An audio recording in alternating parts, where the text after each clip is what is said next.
आपण पाहत आहोत SN न्यूज मराठी. लाईक करा, शेअर करा, सबस्क्राईब करा व रहा आमच्या सोबत अपडेट. उपस्थित सर्व नागरिकांना व तमाम भारतीयांना परमपूज्य डॉक्टर बाबासाहेब आंबेडकर यांच्या जयंतीनिमित्त मी सर्वांना शुभेच्छा देतो.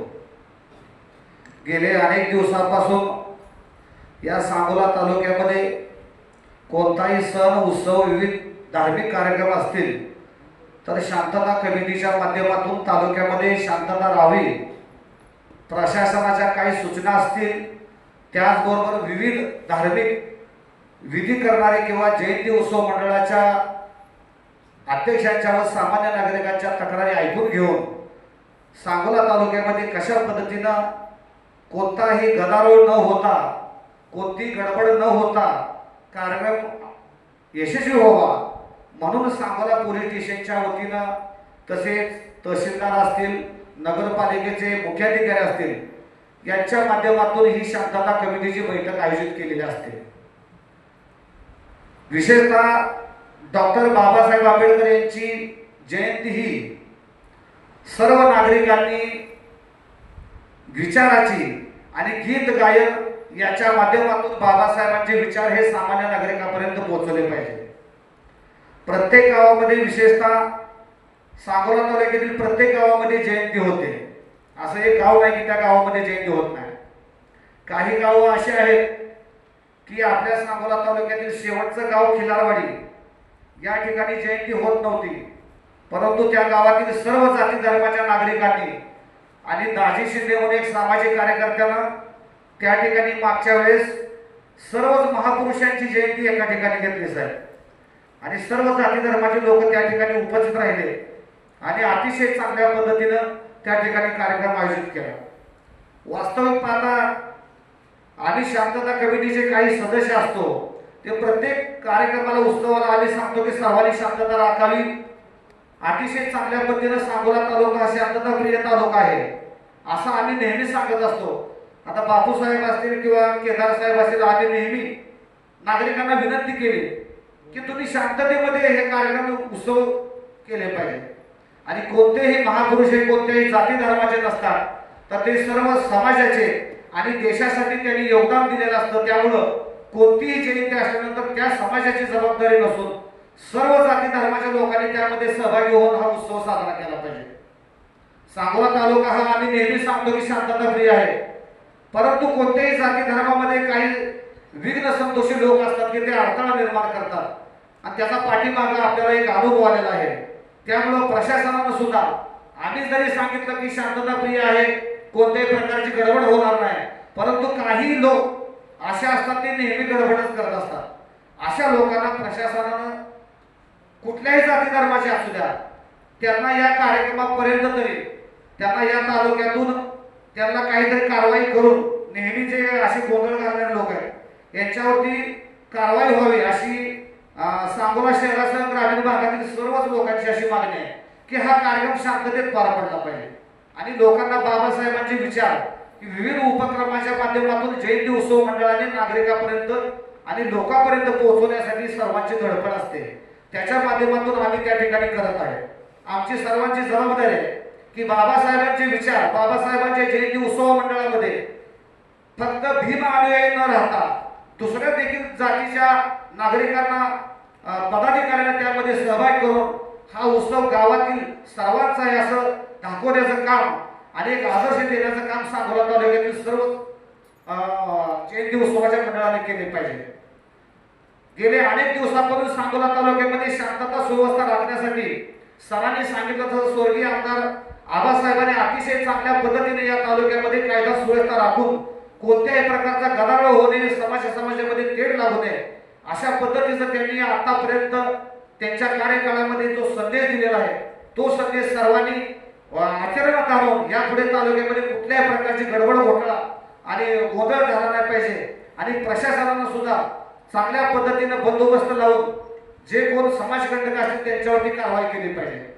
आणि आता एका जयंती उत्सव मंडळाच्या सदस्याने सांगितलं की 14 तारीख ते 30 तारखेपर्यंत तरी साधारणपणे प्रत्येक गावामध्ये जो गडबड गोंधळ होण्याचा जो विषय आहे तो दारूचा आहे साहेब. आजच्या बैठकीला अन्न औषध प्रशासनाच्या कुठला तरी कर्मचारी बोलवला असतं तर बरं झालं असतं, म्हणजे त्यांच्या लक्षात आलं असतं की बाबा नेमकी गडबड कशामुळे होते.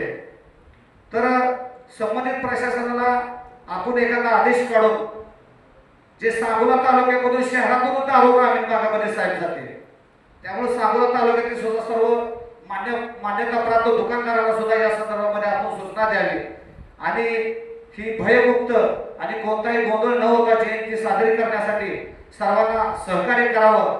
आणि जे आतापर्यंत सांगोला तालुक्यामध्ये शांतता ठेवण्याचं काम या भुगे साहेबांनी केलेलं आहे, त्यांच्या कार्यकाळामध्ये मी त्यांचं प्रशंसा करतो असं नाही. 2-3 एव्हिडन्स असतील किंवा गुन्ह्याच्या घटनांचा लवकरात लवकर तपास करून त्यांनी खऱ्या अर्थानं तत्परता दाखवलेली. यापुढे त्यांनी सर्व उत्सवामध्ये शांतताप्रिय व्हावं म्हणून साहेबांनी व त्यांच्या सर्व टीमला सहकार्य करावं अशी मी अपेक्षा करतो आणि थांबतो. जय हिंद. धन्यवाद सर. यानंतर सांगोला नगरीचे नगराध्यक्ष यांना विनंती आपण आपल्या मनोगत मांडा. कमिटीची बैठक या ठिकाणी आयोजित केलेली आहे. या बैठकीसाठी माननीय डॉक्टर बसवरावजी शिवपुंजे साहेब उपविभागीय मंगळवेढा सर व या ठिकाणी कुमारी बाळूताई भागवत तहसीलदार मॅडम व या सांगोला तालुक्याचे कर्तव्यदक्ष पोलीस निरीक्षक साहेब विनोदजी भोगे साहेब व आमच्या नगरपालिकेचे कर्तव्यदक्ष गवळी साहेब, मी आमच्या सर्व समाज बांधवांना या ठिकाणी सर्वांचं मी अभिनंदन करतो. सूचना सांगितली म्हणून या ठिकाणी आम्ही जास्त वेळ न घेता आमच्या सूचना या ठिकाणी अशा आहेत की जे 14 तारखेचा उत्साह असतो ते सकाळचा प्रभात रॅलीचा उत्साह असतो. त्या उत्साहाच्या आम्ही प्रभात रॅलीच्या टायमाला आमचा डॉल्बी आम्ही बरोबर घेतो. काल जयंती झाल्यावर काल त्या डॉल्बीला मान्यता दिलेली आहे. तसे आमचे पहिले अग्रेसर मालकीनी अशी आहे की आमच्या युवकांची किंवा समाजातल्या युवकांची इच्छा असते साहेब की त्या दिवशी काही प्रमाणात आपण सांगेल त्या प्रमाणामध्ये आम्ही त्याचा आवाजाचा ही करू, पण त्या डॉल्बीला परवानगी द्यावी. काही आपल्या अटीनुसार आम्ही त्या परवानगीचं आपल्या पालन करू. पण दुसरा विषय असा आहे की जी संध्याकाळच्या टायमाला जी शहरामधून रॅली जाते, कारण शहरामधली रॅली जात असताना आमच्या आया बहिणी आमचा मॉब भरपूर असतो आणि तिथं आमची रॅली जात असताना साहेब रस्त्यामध्ये खूप असं अडथळं येतात. आता आमच्या काय कार्यकर्त्यांना माझ्या अगोदर सांगितलंय, पण मुख्याधिकारी साहेब पण आहेत त्या ठिकाणी.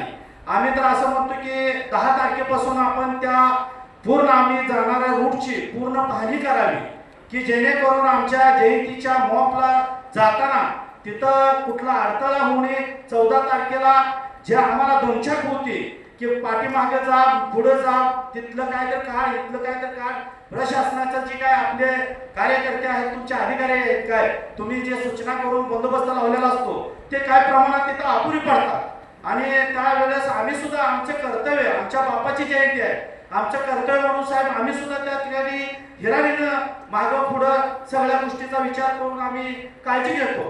पण विशेषतः काय होतं की जे ट्रॅफिक मधलं जे वातावरण असतंय, जे तिकडं काय गाड्या येणाऱ्या असतात, आम्ही लोकशाही अण्णाभाऊ साठे यांच्या चौकामध्ये ज्या वेळेस आम्ही येतो गलीपासनं, तर त्यावेळेस काय गाड्या अधूनमधून पण जातात, काय गर्दीत पण जातात. त्यासाठी त्या गर्दीचं सुद्धा या ठिकाणी आपण पूर्ण पाहणी करून तिथला रस्ता बंद करून त्यांना पर्यायी रस्ता येणाऱ्या नागरिकांना द्यावा. त्या दिवशी आम्हाला ते एक सहकार्य असावं. आणि माझी तिसरी सूचना अशी आहे की 14 तारखेला जी जयंती आमची होत असते ती जयंतीचा भाग संपल्याच्या नंतर जे ग्रामीणमध्ये चांगल्या वातावरणामध्ये 1 महिनाभर आमची जयंतीचं वातावरण चालत असतं सर. मग त्या जयंतीच्या वातावरणामध्ये आम्ही सुद्धा त्या ग्रामीणमध्ये जातो. आम्हाला त्या जयंतीला बोलवलं असतं, आम्ही तिथे जातो साहेब. पण ज्या वेळेस ज्या गावातला परवाना आपण इश्यू करता त्यांना उशीर वगैरे देऊन त्यांना सांगता या तारखेला तुम्ही अशा शांततेने किंवा अशा पद्धतीने करा, पण त्या ठिकाणी आपलाही बंदोबस्त असणं गरजेचं आहे. कारण आम्ही ते बंदोबस्त पाहता आम्ही ज्या ज्या जागेला गेलो त्या ठिकाणी काय होतं, बाबासाहेबांचे जयंतीचा उत्साह असतो, आमचे सगळे लोक निघालेले असतात आणि आपला पोलीस बंदोबस्त तिथं नसतो. असंही होतं. मग आम्ही काय वेळेस साहेबांना सुद्धा फोन करतो. ह्याच्या अगोदर खंदाळे साहेब होते. आम्ही साहेबांना विनंती करून सांगायचो, साहेब इथं आपले सहकारी नाही, इथं अनुसूचित प्रकार घडून आमच्या आया बहिणी असतात, आनंदाचा वातावरण असतं. तर जिथं आपण परवानगी देता त्या गावामध्ये आमचं मत आहे की त्याच्या परवानगी बरोबर आपला बंदोबस्तही त्या ठिकाणी आपण नेमावा, अशी आमची तिसरी सूचना आहे. आणि चौथी सूचना अशी आहे की ज्या ग्रामीणमध्ये आता सांगितल्याप्रमाणे की जे अवैध धंद्यामुळं या जयंतीला गालबोट लागतो, हे अग्रेसर साहेब सांगायचं म्हणलं तर ही मुद्दा पहिला अग्रेसर घेण्यासारखा आहे. कारण ज्या गावची जयंती ज्या दिवशी आहे त्या गावामधला अवैध धंदा किंवा कुठलाही त्यांनी काय विचारित काय करत असतील त्याच्यामुळे काय या जयंतीला गालबोट लागत असेल तर साहेब त्याची आपण कठोरपणे तिथं त्या ठिकाणी बंदोबस्त ठेवून त्याच्यावर कारवाई करावी. अशाची मी या ठिकाणी आपल्याला सूचना मागून मला या ठिकाणी आपण सर्वांनी बोलण्याची संधी दिली त्याबद्दल मी माझ्याकडून धन्यवाद करतो आणि या ठिकाणी थांबतो.